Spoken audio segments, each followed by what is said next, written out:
এই পাশ দিয়ে picas post আছে, তারপরে ব্রিক ওয়ার্ক করা হয়েছে এবং তারপরে স্লোপ প্রোটেকশন আছে। কিন্তু এই ধরনের স্লোপ প্রোটেকশনে জোড়া মারিয়ে দিলে স্লোপ প্রোটেকশন স্থায়ী হয় না। এটা ওয়েভ অ্যাকশন যদি থাকে তাহলে দিজ আর ভেরি হেল্পফুল। আমরা যদি একটা রোড আঁকবার চেষ্টা করি তাহলে দেখো, এই আমরা রোড আঁকলাম। এই এমব্যাঙ্কমেন্টের মনে করো এইখানে গিয়ে মাটি, এখানে গিয়ে মাটি,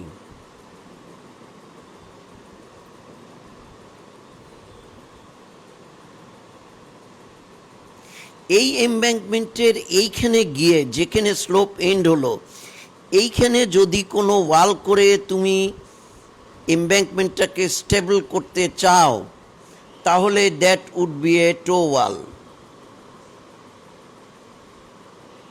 দিস ইজ টো ওয়াল। কিন্তু যদি কোনো কারণে তুমি এইখানে ওয়াল দিয়ে দাও,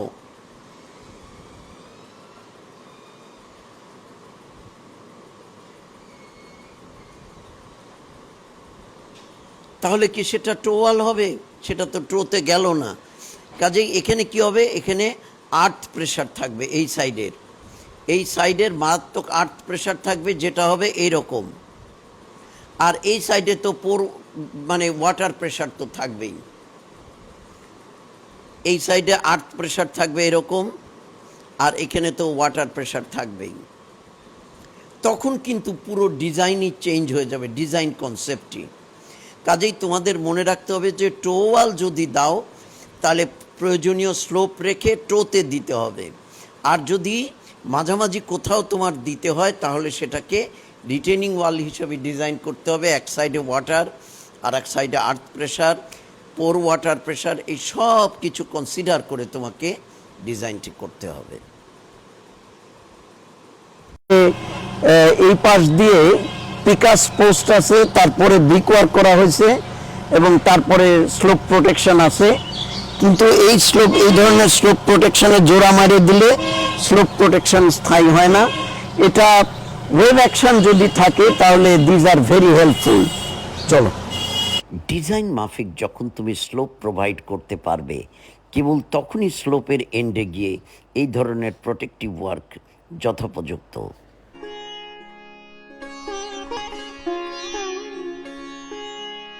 কিন্তু ধরো, যখন তুমি স্লোপ ঠিকমতো দিতে পারছো না, because of the obvious reason, কোনো পন্ড প্রোটেক্ট করতে হবে, কোনো ক্যানালকে প্রোটেক্ট করতে হবে, অথবা রোডের অনেক হাইট, তখন কিন্তু অল্টারনেটিভ সলিউশনে তোমাকে যেতে হবে। সেটি হতে পারে রিটেনিং ওয়াল।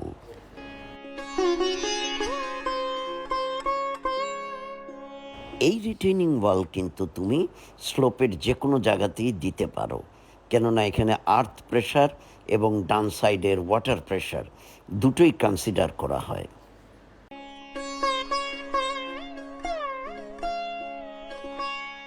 চলো আমরা একটু ডায়াগ্রামেটিক্যালি জিনিসটা বোঝবার চেষ্টা করি।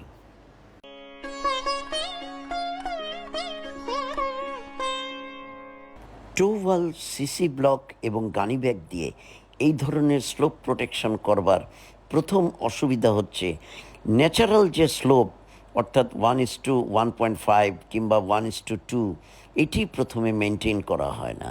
যেন তেন প্রকারে মাটির কাজ করে সেটি জিওটেক্সটাইল দিয়ে ঢেকে দিয়ে তার উপরে সিসি ব্লক বসিয়ে দেওয়া হয়।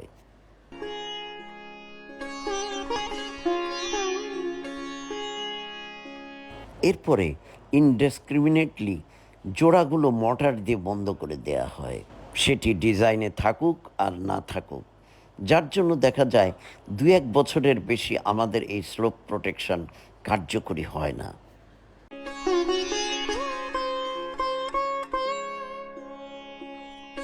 একটি কথা তোমরা মনে রেখো, don't explore the low cost solution, please consider the cost-effective solution.